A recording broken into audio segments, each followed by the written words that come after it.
Good day, everyone, and welcome to this week's Global Intelligence Update. We've got a special guest, as always, Brad Shorkend.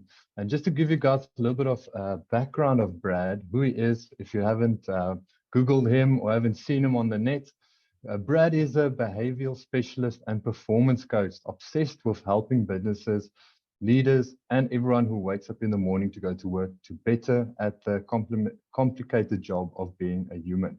Since 2025, he has worked with thousands of people around the world on how to better human at work, and in turn, how to build and lead organizations that are awesome places for people to work at and deliver sustainable success in a world that has gone digital crazy.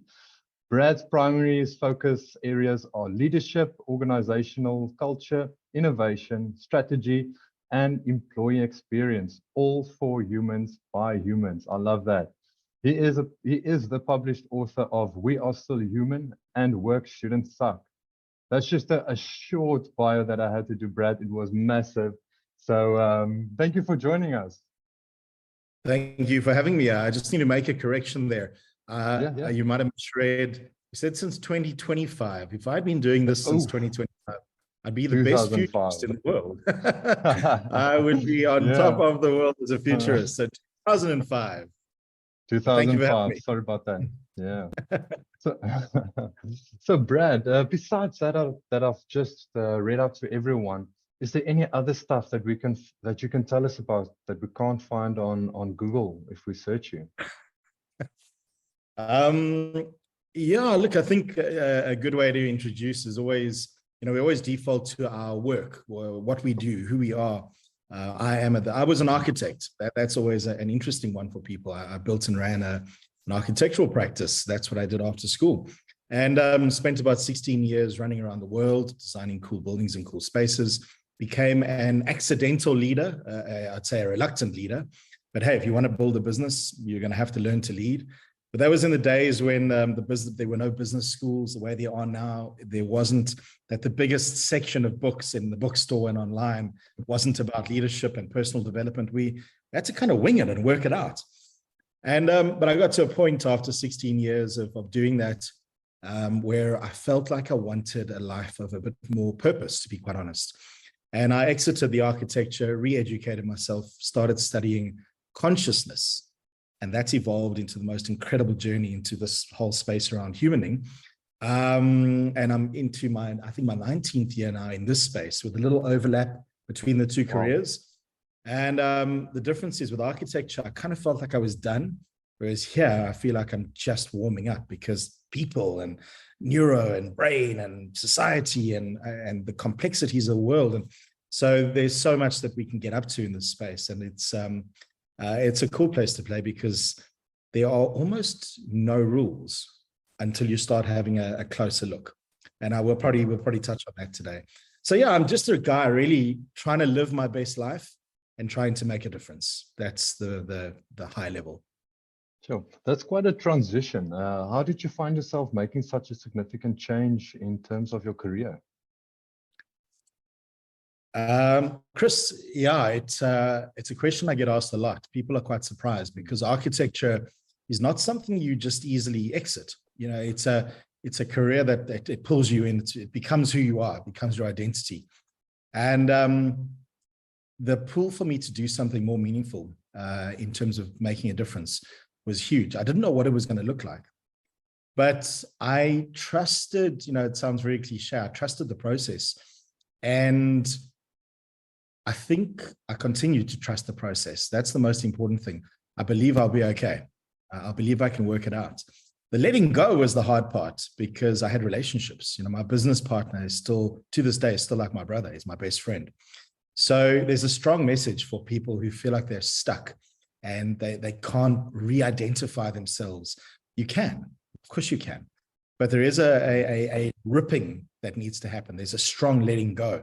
And I think where the world is at right now, this is something that a lot of people are being confronted with. Mine was a deliberate, it wasn't a forced decision. It was a decision I arrived at, not because of circumstance.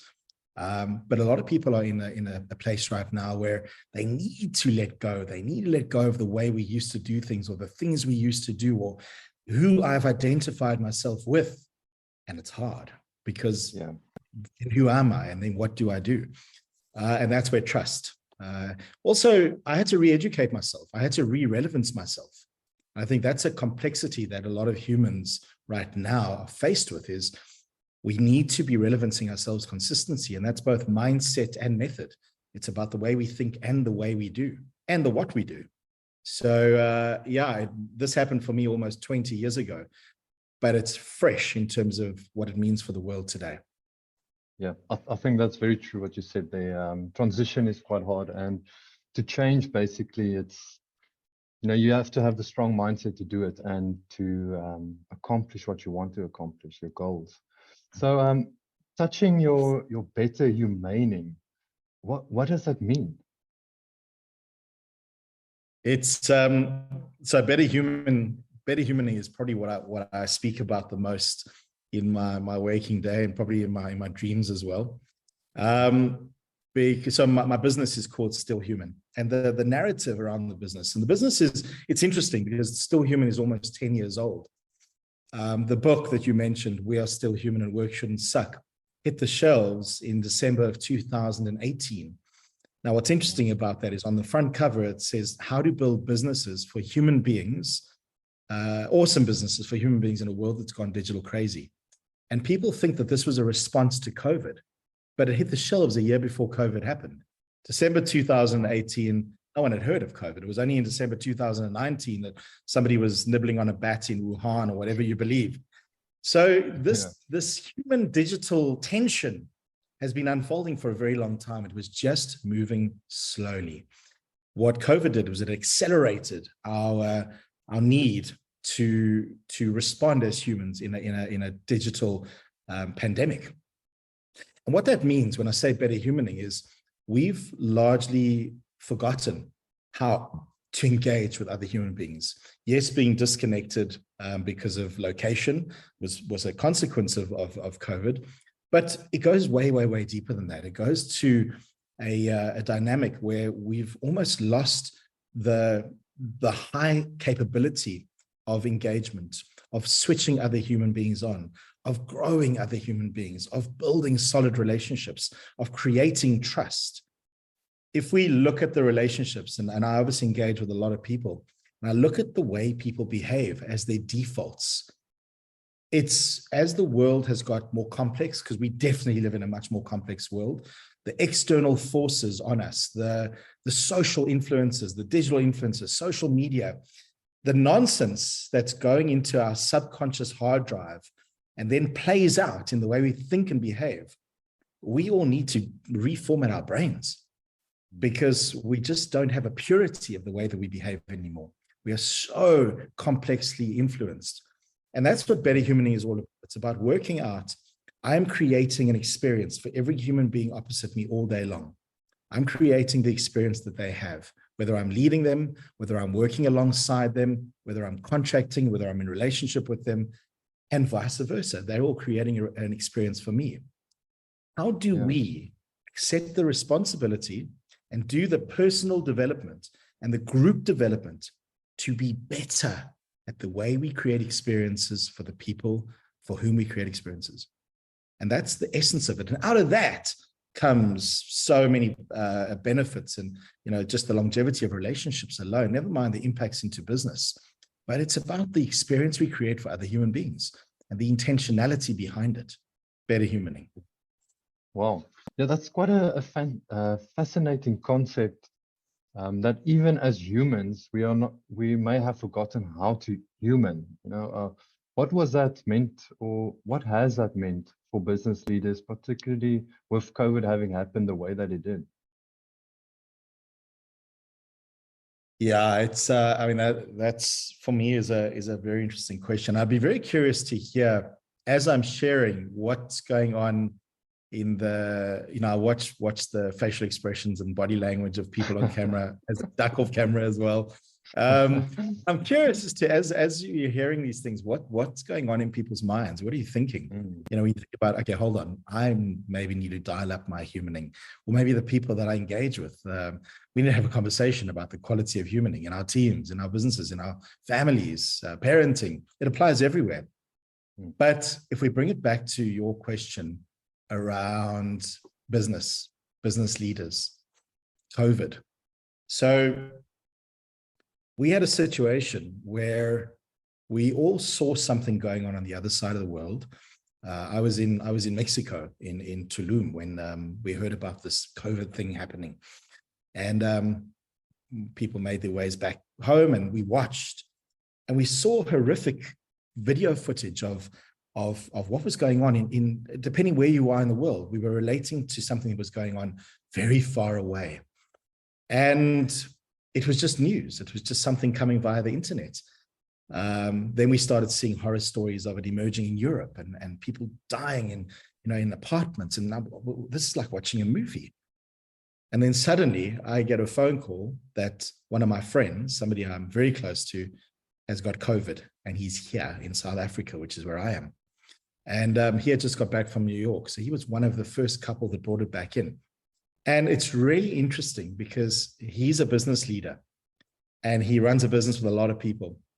And he got really, really ill. And he was the first person that I started talking to about what does this mean? Because he was the one who said to me when we were moving towards a lockdown situation here, he said to me, Brad, this is not going to be a 3-week thing. And I said, no, I agree with that. Because South Africa went into, our first was, we're going to all stay home for 3 weeks. 2.5 years later, we were all still at home. Yeah. But the question I got asked by this guy, and it then followed, I was asked by hundreds of people, was, what does this mean for how I lead? We're now locked down. We're at home. We're not going into our businesses. The human dynamic has changed. You're the better humaning guy. What does this mean for how I lead? What's the new leadership style? Yeah. Write a book on it. I got all of these messages. And people did not enjoy my response. They did not enjoy my response. I said, I don't think that leading has changed. And they said, how can you possibly say that? And I said, because if you were leading well before we all got separated and dislocated and hybrid and remote, if you were leading well, and by well, I mean you were intentional around the experience you were creating clarity of expectation. People felt cared for. They felt a sense of belonging. They felt a sense of trust and psychological safety. They knew when they were doing well what that looked like. They knew what wasn't tolerated. You were doing all of these things, and you were doing it with compassion and kindness, but with an intention around high performance. What changed? Yeah. Same behavior. It's just people are not under your nose. And they shouldn't have had to be under your nose either. So, but if you weren't leading well, if you weren't doing all of those things, if you were micromanaging, if you were leaning over people's shoulders in the office space, and if you were measuring time spent as performance, time spent is not performance, it's participation. If you were doing all of those things, and now people were not under your nose, boy, oh boy, life just got hard. And what happened is leaders disappeared. They went invisible. At the same time, I was also conscious that leaders are people too. Leaders were trying to work out, what does this COVID dynamic mean for me? Well, me as a human being, never mind me as a leader. So a lot of people forgot, hey, it's all on the leaders, but leaders were dealing with their own stuff.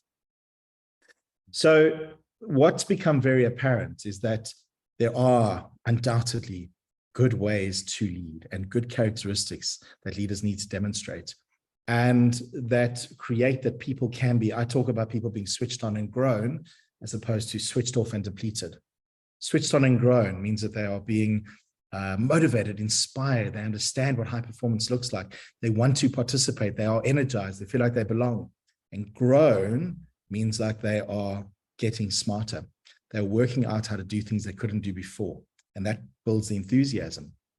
The contrast is being switched off and depleted, switched off, uninspired, demotivated, no trust, they don't feel like they belong, and depleted, they don't feel like they're being accessed for their best intelligence. Energy goes out of it. So as a leader, the critical awareness becomes, in which direction am I moving? Am I moving in the direction of switching people on and growing them? Am I moving in the direction of switching people off and depleting them? And with what frequency am I doing this? And with what intensity?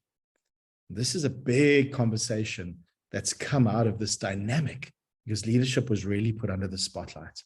And that's kind of where this human narrative has expanded, because the theme human. I see the word human mentioned everywhere. I drive into client offices now because obviously we're back in space and human is everywhere. I drive into the business school and we human better is the big billboard. But then I challenge, well, what does that mean in terms of the way we behave? Because it's nice to tattoo things, on your arm. It's nice to have bumper stickers. It's nice to plaster things all over the website. But what does that look like in delivered behavior? What does that look like in the way we build culture? So it's a great story. And that's where my business narrative evolved from, because Still Human over the past couple of years has taken the shape of build the story, lead the story, live the story. Anyone who's building a business, your business is a story. So we have to build that story. What is the narrative? What is the organizational DNA? How do you lead it? How do you live it? How do you own it? And I think that's become a much louder piece of content for anybody who's trying to build a business or a life in the construct of this better humaning.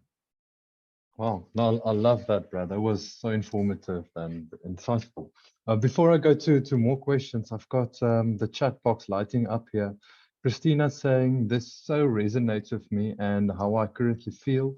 I regularly tell people that I prefer humans rather than dealing with a computer, because when humans make mistakes, or are having a meltdown, you can just give them a hug and all is better. Christina, thank you for sharing.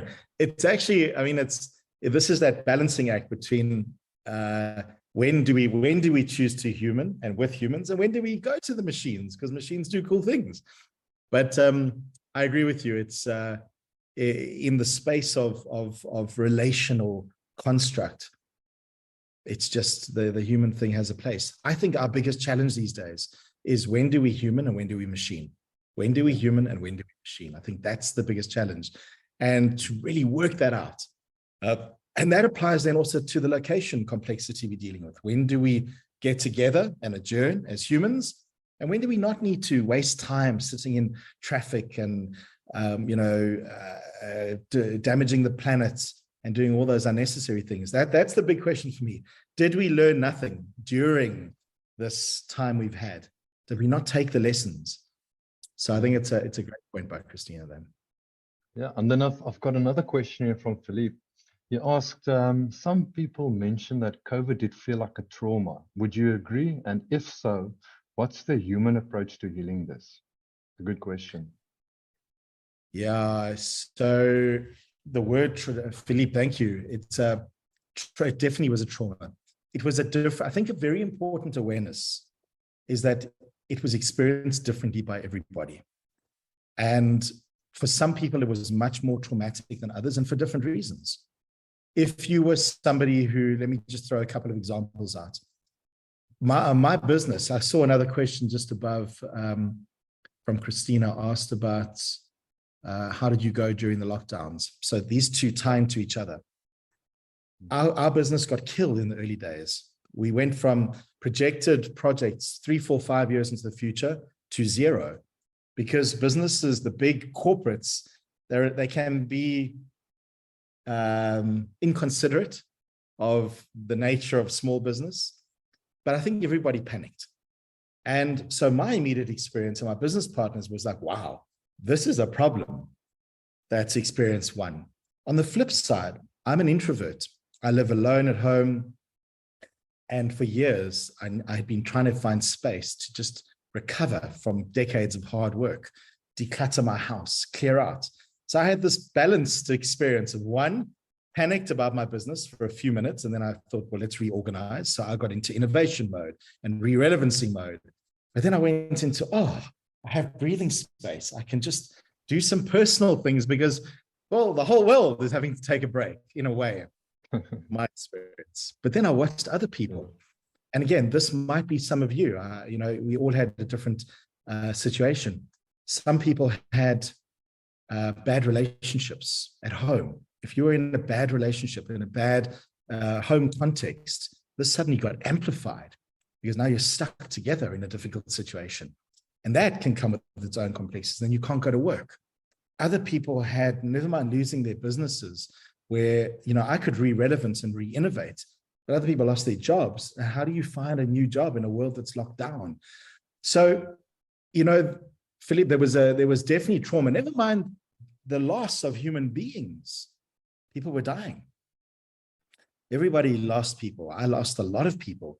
I have a very big network, and I was getting phone calls of people getting ill and passing on. And I think that it's very important that we simply stop and pause and appreciate that we've all been through something. We've all been through something. There were positives for some of us. There were negatives for some of us. There was a balance of the two for some of us. But we've all been through something. And I think that, and a trauma, without a doubt. I also think it's very important that we all stop and pause and think about, have I dealt with? And dealt with means different things to different people.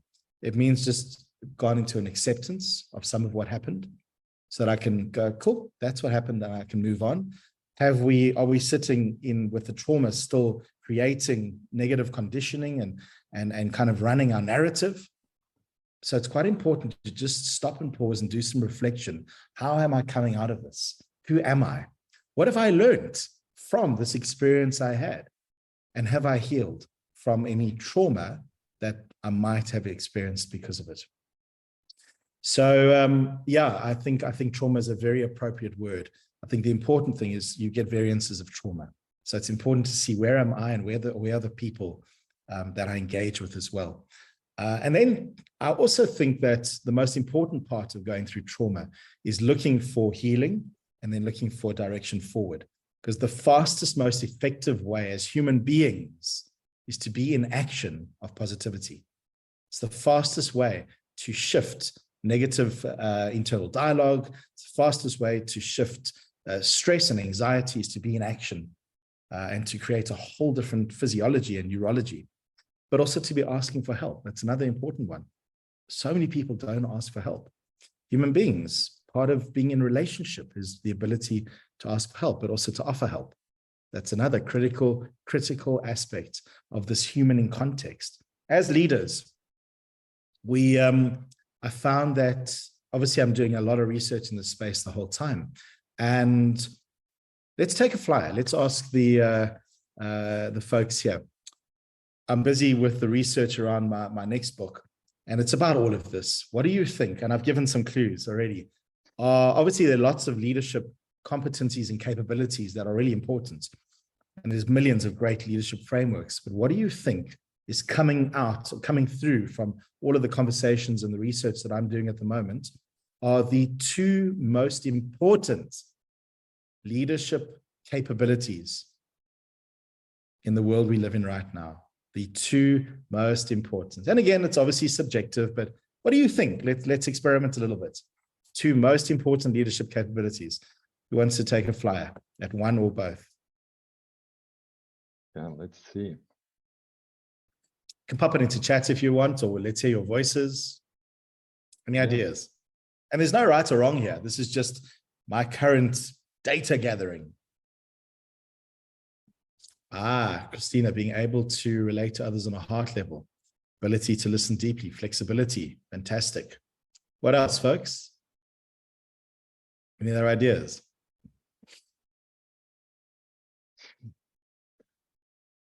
Yeah. What about adapting? Adapting, for sure. Open-minded, yeah. Yeah. Any other thoughts, folks?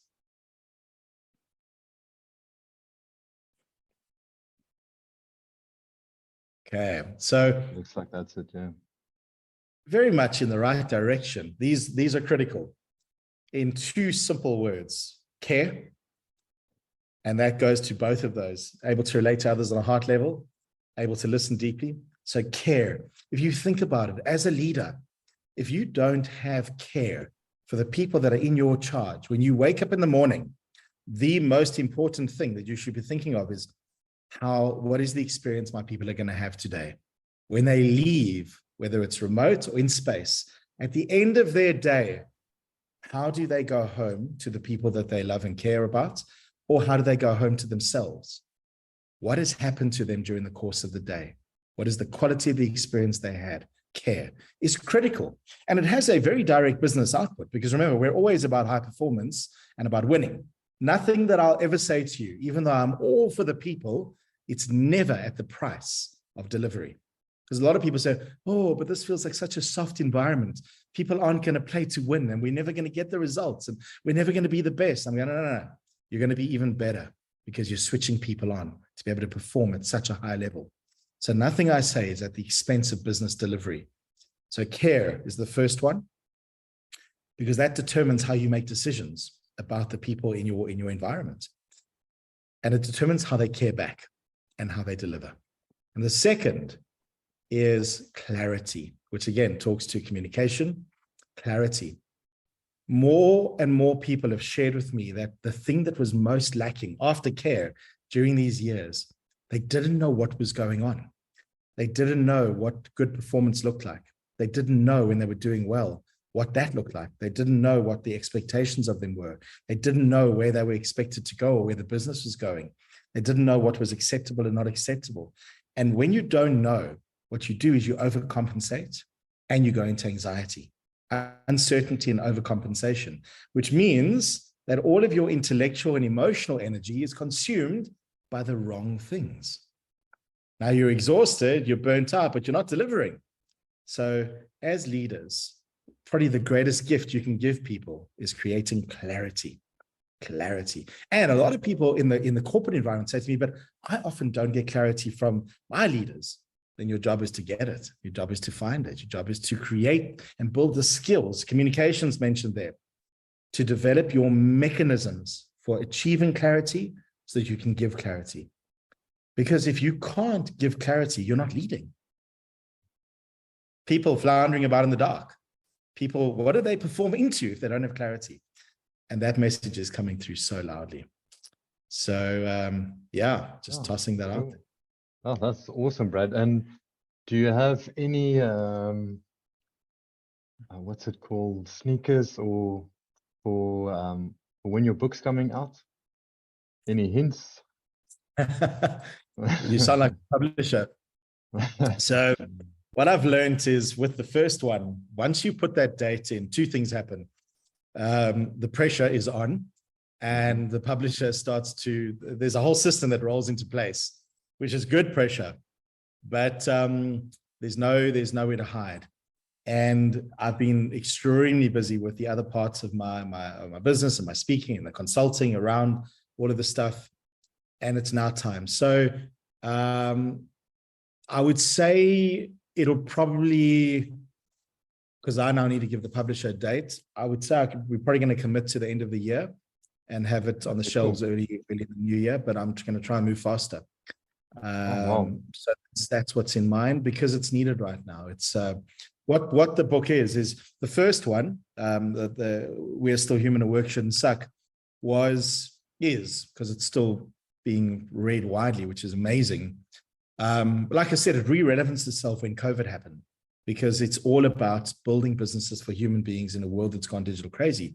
But it focuses on the experience touch points, the critical touch points of how we create experience for each other and how that then creates what we call a company behaving awesomely and an environment of trust.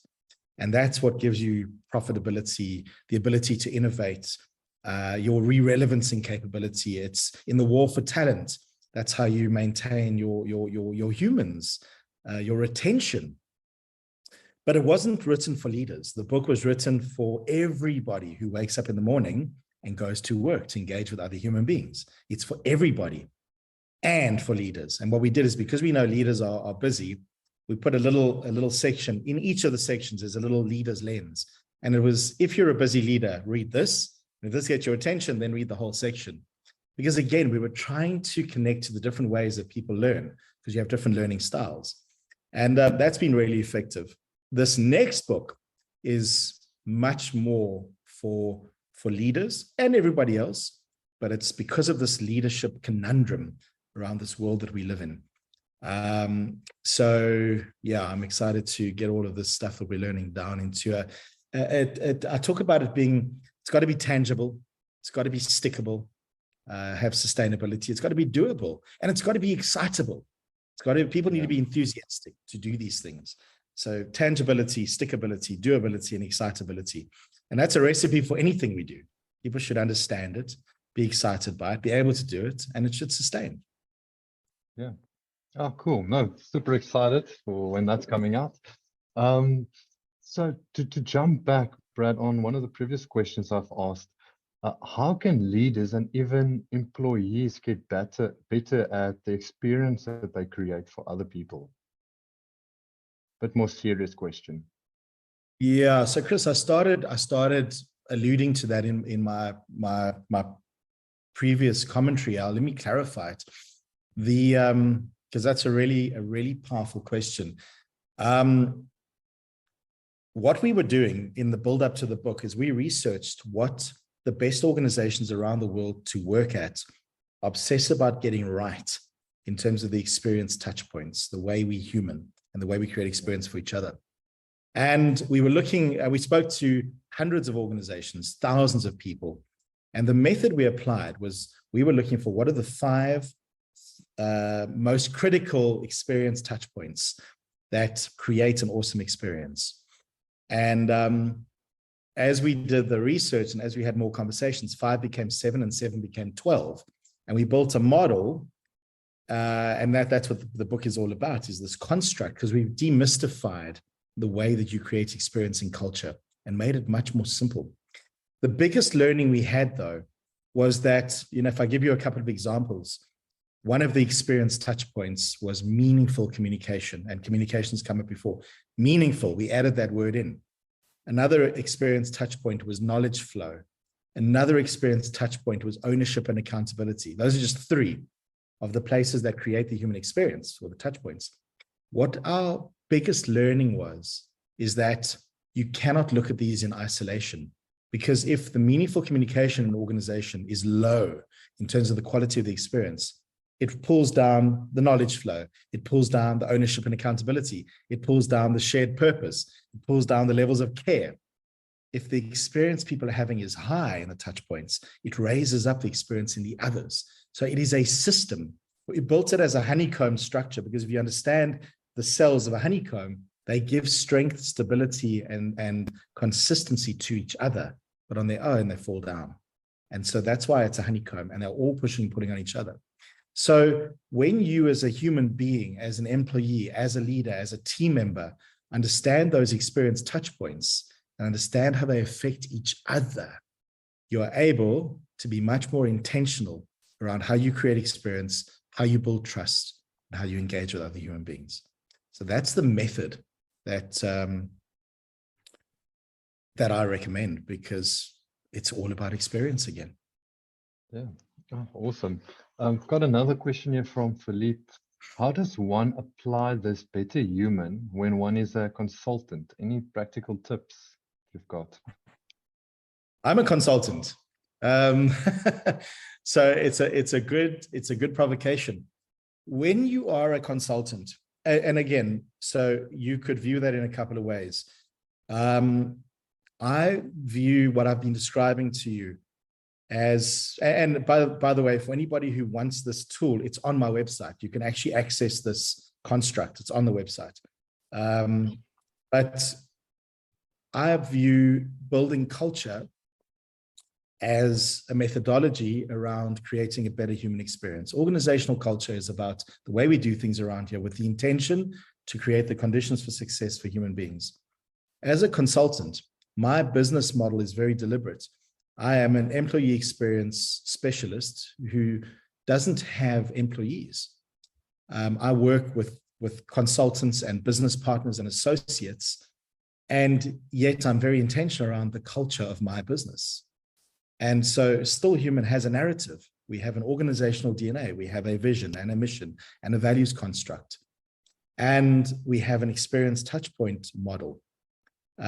Chris, that's the personal one. And then stillhuman.coza is where the model is at. Okay, I'll send that one too. Yeah, cool. So Philippe, to your question, I view everybody that I engage with in my consulting context as being part of my business culture. So I'm intentional around the way that I deliver on the experience touch points when I engage externally, and I onboard people I deal with into it. And this is a new thinking of mine, actually. So I now share I'm busy building, and I'm happy to share it with anybody who wants it. As soon as it's finished, you can just drop me a message. I'm busy building my, this is who I am. This is what Still Human's about. And this is how we play when we play together. So that we are intentional around better humaning as a way of having our shared culture, because we are always in culture creation. Culture's happening either because of us or in spite of us. What do we choose? It's happening always. Do we choose because of us or in spite of us? And then if we choose because of us, it needs to be that we're doing it well, not badly. So I onboard everybody that I deal with, that I do business with, that I engage with, that I consult with. I'm now actually building a formal process for doing that and making it fun, because what I find is the way we create the conditions for our relationship is we have terms and conditions in our contract. T's and C's is a legal thing. It's heavy and it's important, but I want to have something light and fun and inviting and onboarding. And that's what I'm busy putting together, so that we have an intentional way of better humaning collectively, because I want them to behave that way towards me as well. I want it to be reciprocal. And so I'm being very deliberate about that now. I'm saying, this is how I do things. And let's have fun with this. Even though we do serious business, business can be serious fun. And that's why work shouldn't suck, hence the book. Great Awesome. question. Yeah. Okay. We spoke about location. That makes a very big difference. What if we refer back to the impact of COVID and how we are now caught somewhere between a remote, hybrid, and an in-office working environment? Now, how can a high performance be achieved with this complexity? Chris, this is the, I mean, here, and again, I'm not sure where everybody is based in the world and what your current situations are, but in South Africa particularly, and I work all over the world, but I'm finding that obviously the most in-space experience I'm having is here in South Africa. I got back from London last week, and I found it was different the way my clients are working there at the moment. But a lot of the big blue chip corporates in South Africa have now, and I say a lot, not all, but a lot, have enforced that their people come back to the office 5 days a week. No more remote, no more hybrid. And the rationale behind that is culture happens in the room. Now, I'm very outspoken against this. I don't agree. I think it's a ridiculous notion. I think that culture happens in between spaces. Culture is, you'll see in our model, space is one of the 12 essentials, and space doesn't mean an office. I think that this is a failing. Again, I've spoken about leadership a lot. I think the enforcement of people having to come back 5 days a week is because leaders haven't realized that the need of human beings has changed, that their employees have changed. And I don't think they understand the impact that it has to have to travel, that lives have moved forward. We're now going backwards because people have reorganized the way that they live. And I think that the empathy is failing. So my strong message to leaders is that we should be working out how to build cultures, how to build, lead, and live a strong organizational culture that is not based on location, that has people connecting for purposeful connection in space, that has people getting very skilled at digital connection, very skilled, learn how to use the software, learn how to do innovation stuff, learn how to use boards and brainstorm and energize and learn how to do it. We need to get much better. What would happen, I say to leaders, if suddenly a new strain of COVID flies through the world and it is so deadly that we dare not leave our houses? Did we upskill enough in terms of our mindsets and our methods to be able to have a seamless transition with zero business interruption if that happens and we can't leave, for those who've gone back to the office? And the answer is no. So I think that it's, and then the other comment is leadership capability. Leaders need to learn how to do all those things I mentioned earlier, because all they're doing when they say come back to the office 5 days a week is they're putting their hands up and going, I haven't bothered or worked out or learned how to lead you any differently to how I did 3 years ago. And so, because I choose not to grow, I'm going to force you to come back to where I can control you. And I do not think that's the right way to go. Wow. Then on that, Brad, what behaviors should we look at for that might block the required progress? Most of what I've already described, I think are blocking behaviors.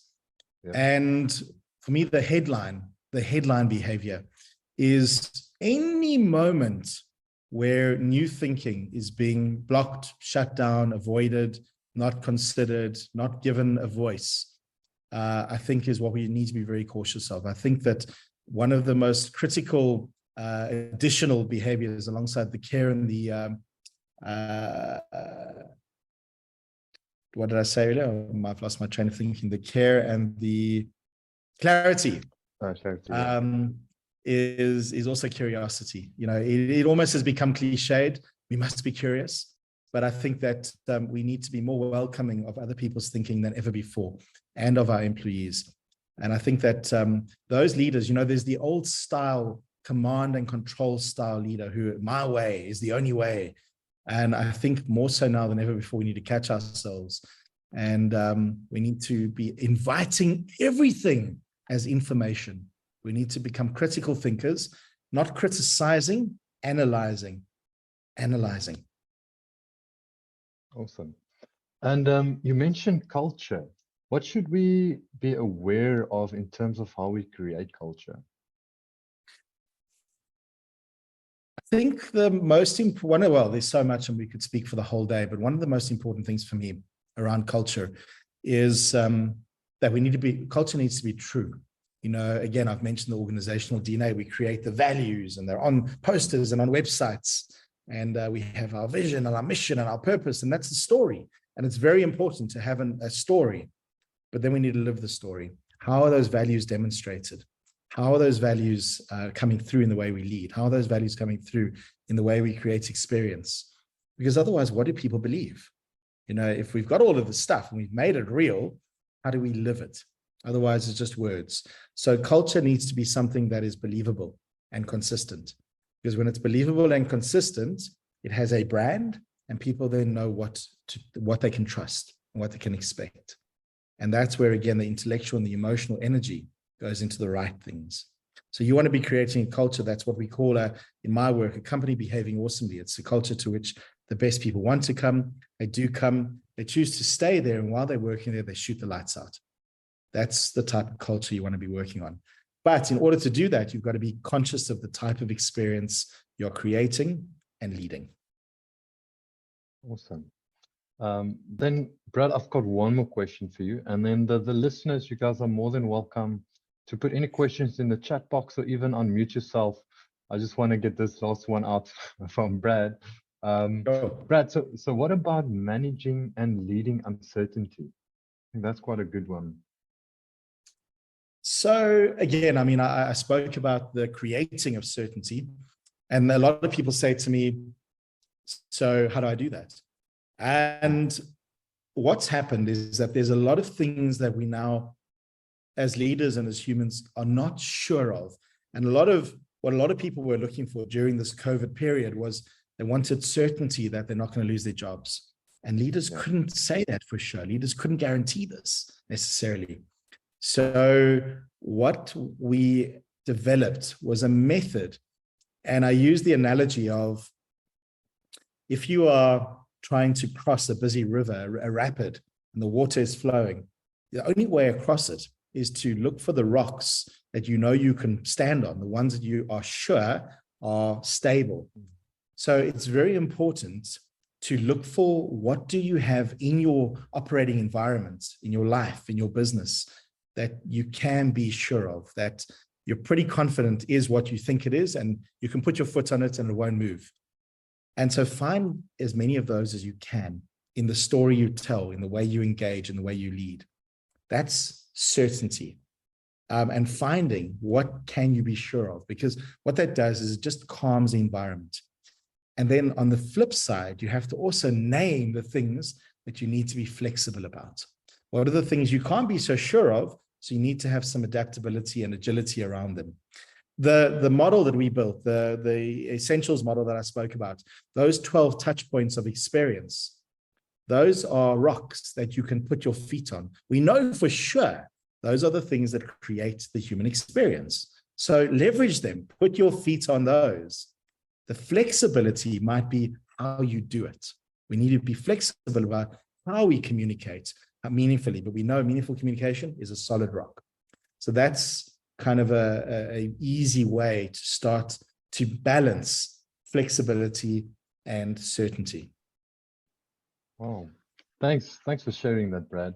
Is there anything else you'd like to share before we head over to the Q&As? Look, I've said a lot. Thank you, everybody, for listening. I think my message is very clear. We're on a new learning curve.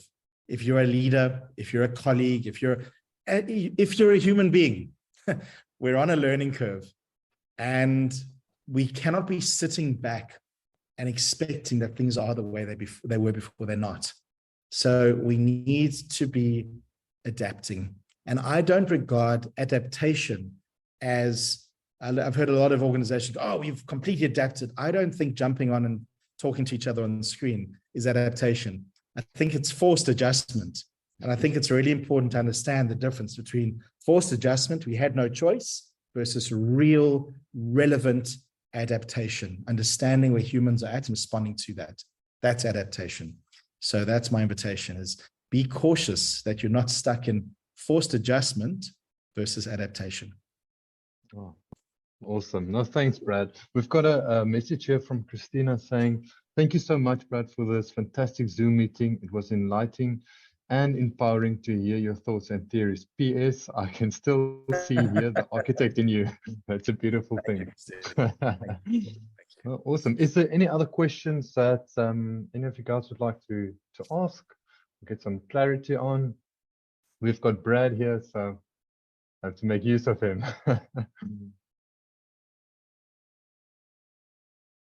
Oh, looks like I think we could talk for hours, but I don't think you can fit it all into a Zoom meeting. But it was, it certainly touched on lots of things that I'm experiencing within my own businesses, and that need to redefine what it means to be human is, I think, something that we all get to participate in as a global community. And it's a good thing. Absolutely. Thank you very much, sir. I love that, as a global community. I mean, we are humanity. Yeah. We get to define what it means to be human as individuals and collectively. Absolutely. Brilliant. Thank you. Awesome. Well, if there's no more questions, I just want to thank Brad for coming and being this week's Global Intelligence Update guest. We really appreciate it, and it was so insightful, I have to say. Thank you for sharing, Brad, your story. And guys, check him out. I've put the links in the chat, and two links to be honest. The personal one is Brad, and then company stillhuman.co.za. Awesome. Thanks, Brad, and thank you everyone for joining in. We'll see you guys again next week. Thanks, Cheers. everybody. Thanks for joining.